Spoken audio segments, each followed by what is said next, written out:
Over the course of the last 10 years, the Manchester United job became something of an impossible task.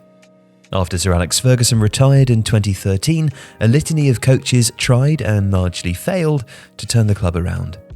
That is, until this season and the arrival of Erik Ten Hag at Old Trafford. Since he took over the reins at Manchester United, the team is comfortably inhabiting a Champions League place in the Premier League, and the overall trajectory of the club seems unerringly upward. So, what did Erik Ten Hag do to fix Manchester United?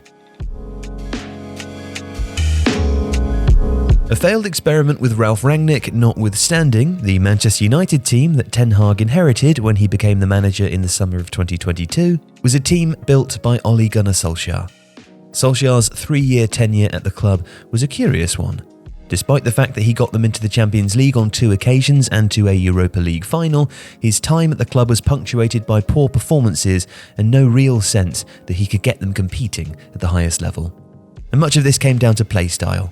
Solskjaer favoured a counter-attacking approach which saw the team absorb pressure from opponents before looking to attack at speed through transitional players like Marcus Rashford, Anthony Martial and Dan James, all of whom were serviced by the creative passing of Bruno Fernandes.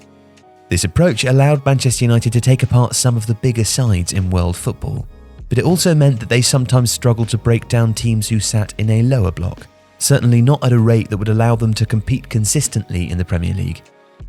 For Ten Hag, then, the key to success was going to be finding a way to marry together the transitional upside of his squad with a more sustainable approach in games where his team were expected to dominate possession. But achieving this was less straightforward.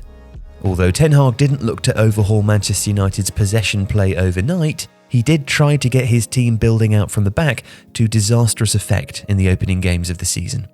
This was, of course, most apparent in a 4-0 loss away to Brentford, where United lost the ball in build-up and gave away a goal on 2 occasions. Rather than tearing up the copybook and adopting a stringent pragmatism, though, Ten Hag has taken a more patient approach to United's possession play.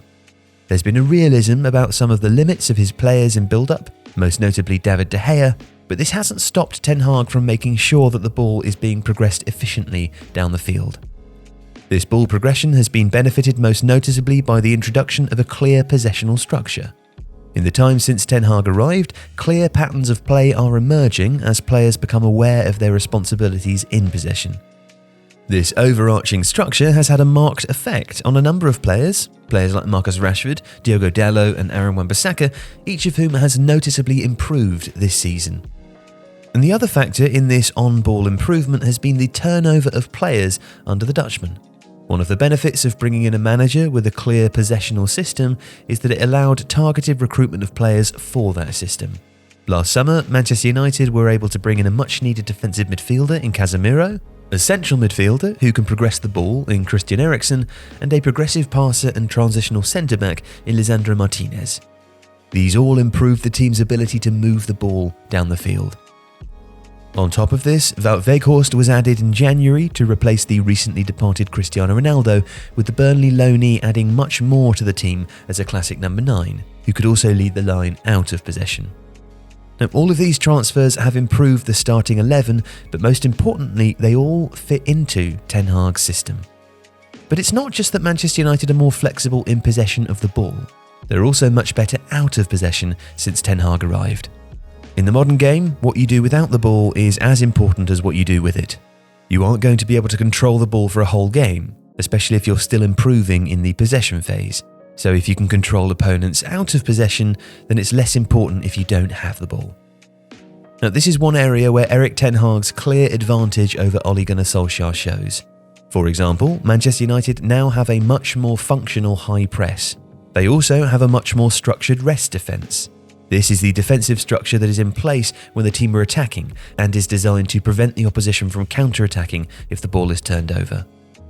But out-of-possession play isn't just about stopping the opposition from scoring.